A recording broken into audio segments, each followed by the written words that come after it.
بسم اللہ الرحمن الرحیم بھئی ہر دفعہ ایک مرض پہ بھی تفصیل سے بیان کیا جاتا ہے، اس کی ماہیت، اس کے اسباب، اس کی علامات، اس کی تشخیص اور اس کے علاج پہ۔ آج ہم جس مرض کا ذکر کریں گے، جس علامت کا ذکر کریں گے، وہ ہچکی ہے، فواق۔ ہچکی جو ہے کیا ہے؟ ہچکی ایک ایسی علامت ہے جس میں جو ہے یک بارگی منہ سے ایک آواز پیدا ہوتی ہے جو معدہ سے اٹھتی ہوئی معلوم ہوتی ہے۔ یہ معدہ کے اچانک حرکت سے پیدا ہوتی ہے، یعنی اس میں معدہ جھٹکا کھاتا ہے۔ اس میں معدہ جو ہے وہ اتنا جھٹکا کھاتا ہے کہ جس سے آواز پیدا ہو جاتی ہے۔ اور یہ کوئی ایسی چھپی چھپائی بات نہیں ہے کہ ہچکی کو آپ نہیں جانتے، ہر انسان جانتا ہے ہچکی کی آواز کیسے جو ہے پیدا ہوتی ہے اور اس کا انداز کیا ہوتا ہے۔ تو یہ ہچکی جو ہے یہ جو ہے معدے کے کسی نہ کسی نسیج کے سکیڑ کا نام ہے۔ اصل میں معدے کے کسی نہ کسی نسیج میں سکیڑ ہوتا ہے، جس کی وجہ سے معدے میں جو قوت مدبرہ بدن رکھی ہوئی ہے اللہ نے، وہ سکیڑ کو ختم کرنے کی جو جد و جہد کرتی ہے، وہ جد و جہد کا نام وہ جھٹکا سا ہے جس سے لگتا ہے اور جس سے یہ آواز پیدا ہوتی ہے، جس آواز کو ہم ہچکی کہتے ہیں۔ تو یہ ہچکی جو ہے یہ معدے کے کسی نہ کسی نسیج کے سکیڑ سے ہوتی ہے۔ عموماً طور پر یہ یا معدے کے عضلاتی سکیڑ سے ہوتی ہے زیادہ تر، اور یا معدے کے غدی سکیڑ سے، یعنی غدی نسیج کے۔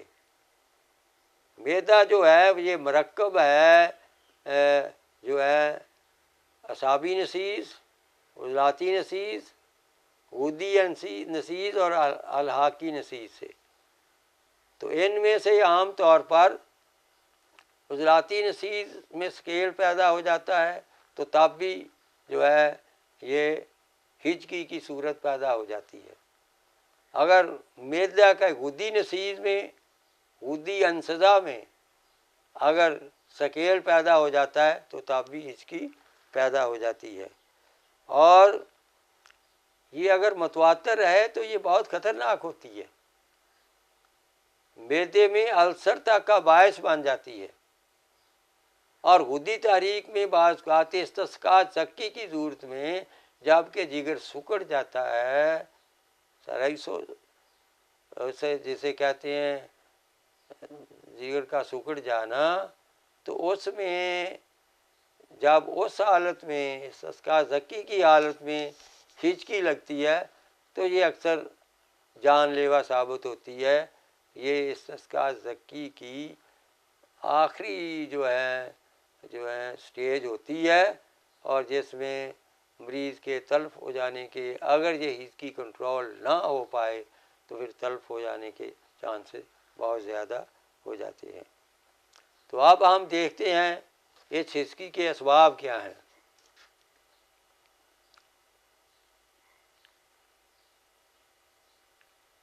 اس کے اسباب میں نفسیاتی اسباب پہ اگر ہم غور کریں، لذت جو ہے اور مسرت، یہ عضلاتی نسیج میں سکیڑ کر دیتی ہے۔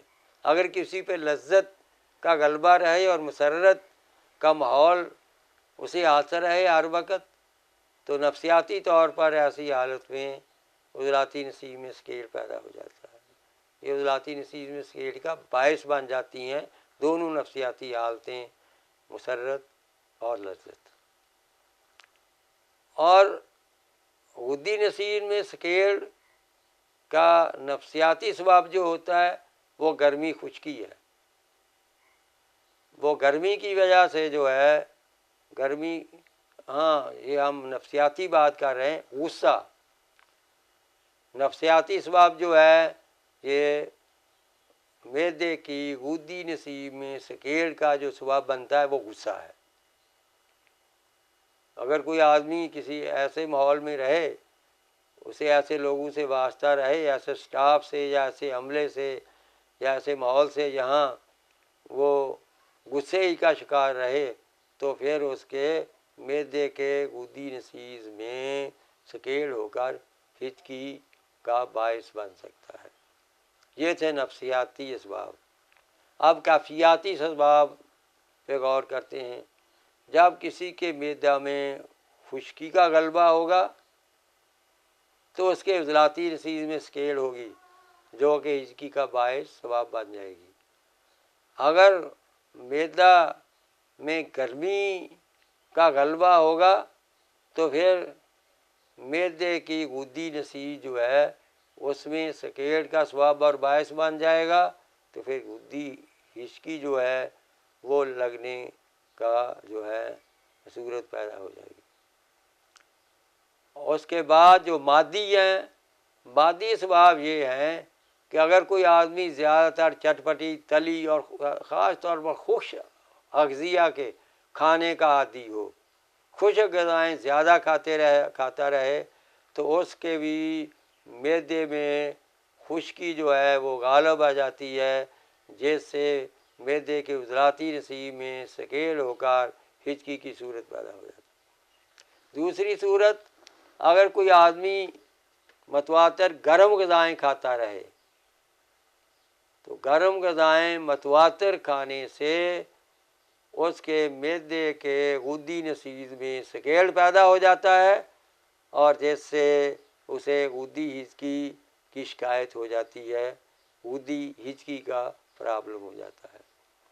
اس کے بعد خلطی اسباب ہم لیتے ہیں۔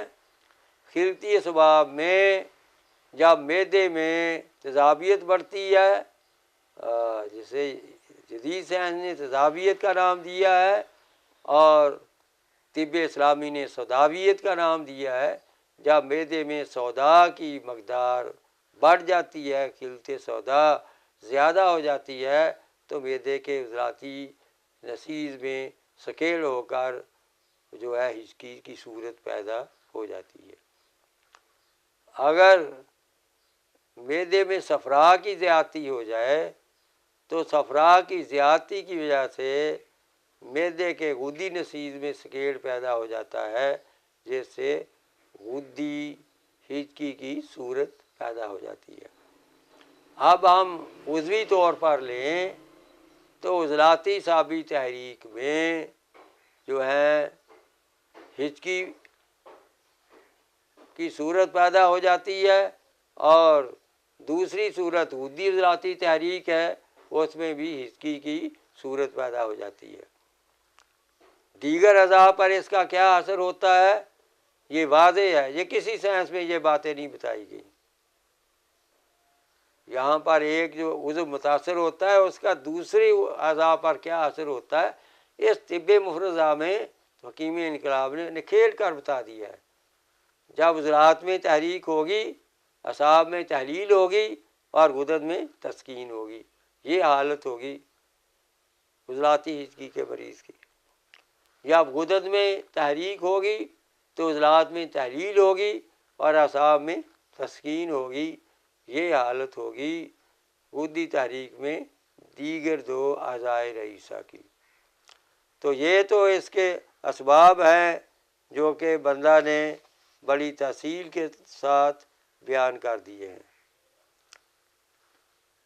بعض کتب میں یہ لکھا ہے کہ ریا کی زیادتی سے ہچکی لگ جاتی ہے، بالکل صحیح ہے، اس میں کوئی شک نہیں ہے، لیکن ریا کی زیادتی بھی جو ہے عضلاتی تحریک میں ہی ہوتی ہے، اور ریا کی زیادتی جو ہے یہ بھی جو ہے تیزابی مادے کے بڑھنے کی وجہ سے ہوتی ہے۔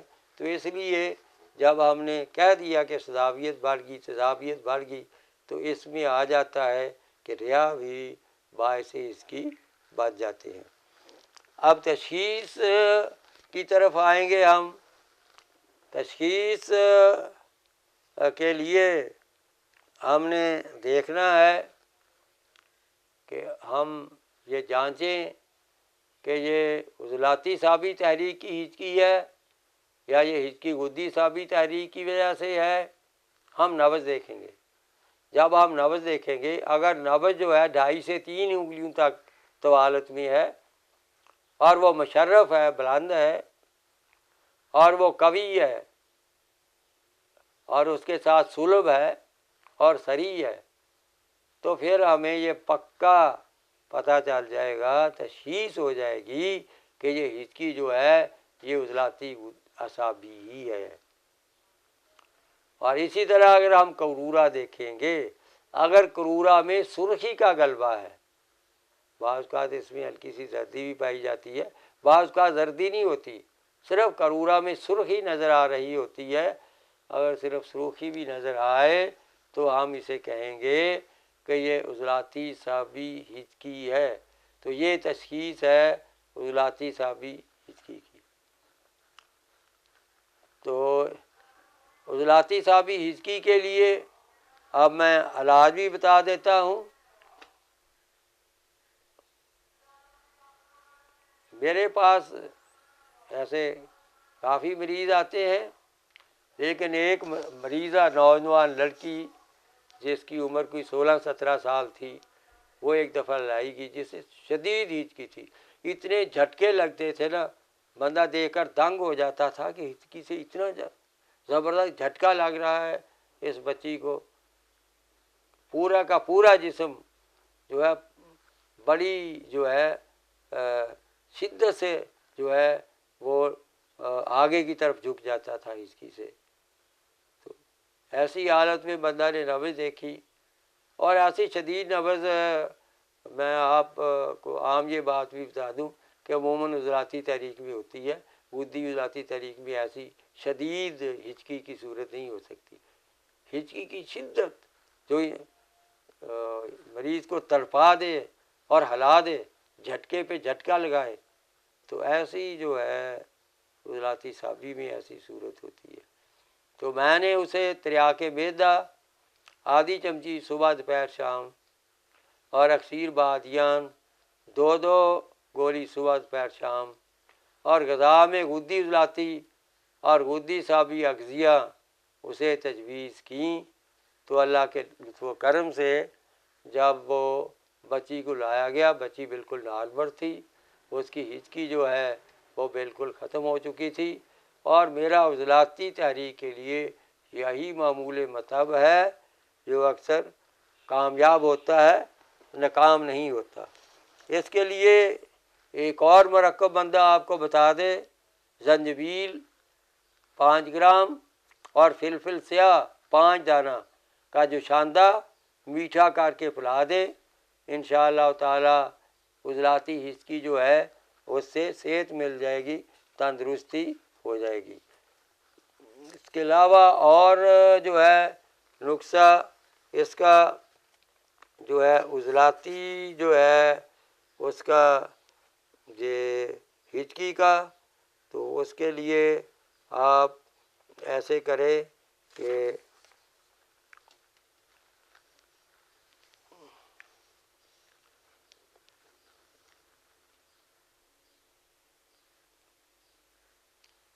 غدی عضلاتی بلعین، غدی عضلاتی بلعین آپ اسے تجویز کریں۔ غدی عضلاتی بلعین کا نسخہ جو ہے رائی 50 گرام، تیز پات 50 گرام، اجوائن 50 گرام اور گندھک آملہ سار 150 گرام، یہ جو ہے آپ اسے، اس میں اگر آپ جو ہے 50 گرام چھلکا ریٹھا ڈال لیں تو زیادہ یہ مرکب جو ہے زیادہ بہترین مرکب بن جائے گا۔ تو پھر آپ یہ آدھی چمچی صبح دوپہر شام دیں، انشاءاللہ عضلاتی تحریک کی جو ہے یہ ہچکی جو ہے اس سے مکمل چھٹکارا مل جائے گا۔ فارماکوپیا کے جتنے بھی غدی عضلاتی اور غدی اعصابی مرکبات ہیں، وہ عضلاتی جو ہے ہچکی کا بہترین علاج ہے، کوئی بھی آپ ان میں سے دے سکتے ہیں۔ اسی طرح اب ہم دیکھتے ہیں غدی عضلاتی ہچکی کی تشخیص اور اس کا علاج۔ غدی عضلاتی جو ہے وہ نبض پہ ہم غور کریں گے تو مریض کی نبض طویل ہوگی، ضیق ہوگی اور درمیان میں ہوگی۔ تو اگر ایسی نبض ہے تو پھر لازمی غدی عضلاتی ہچکی ہے۔ اور کرورا پہ دیکھیں گے، اگر کرورا میں سردی کا غلبہ ہے، زردی کا، اگر کرورا میں زردی کا غلبہ ہے تو اگرچہ اس میں ہلکی سی سرخی بھی ہو یا سرخی نہ ہو، زردی ہی ہو، تو ہم اسے غدی عضلاتی کرورا کہیں گے۔ اور پھر یہ نبض اور کرورا کی دونوں کی تطبیق جب ہم پالیں گے تو ہمیں یقین ہو جائے گا اور یقینی صورت پیدا ہو کر بے خطا علاج ہم آسانی سے کر پائیں گے۔ اس میں غدی جو ہے ہچکی میں عام طور پر تو میں نے دیکھا ہے کہ صرف اکثیر بادیان اگر 2 گولی صبح دوپہر شام دے دی جائیں، غذاؤں میں مولی، گاجر، شلجم، کدو، ٹینڈے، گھیا توری، مونگی کی دال، کالی مرچ، ہلدی، ادرک، لہسن، دھنیا، زیرہ سفید، ہلکا سا نمک ڈال کر یہ غذائیں دے دی جائیں۔ خربوزہ، سردہ، امرود، خربوزہ، تربوز، ناشپاتی، کیلا، موسمی وغیرہ یہ چیزیں دے دی جائیں اس کے ساتھ، اکثیر بادیان کے ساتھ، تو ہچکی جو ہے وہ غدی عضلاتی ہچکی سے آرام کی صورت پیدا ہو جاتی ہے۔ تو اس کی بہت سی اور بھی مجربات ہیں غدی عضلاتی ہچکی کے۔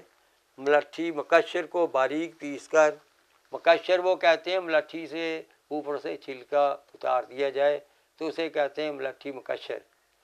اس کو پیس لیں اچھی طرح، اور ہم وزن پیسی ہوئی چینی اس میں ملا لیں، اور پھر نصف چمچی ہمراہ عرق بادیان، عرق سونف سے دیں تو انشاءاللہ تعالیٰ غدی عضلاتی ہچکی کو فائدہ ہو جائے گا، رک جائے گی۔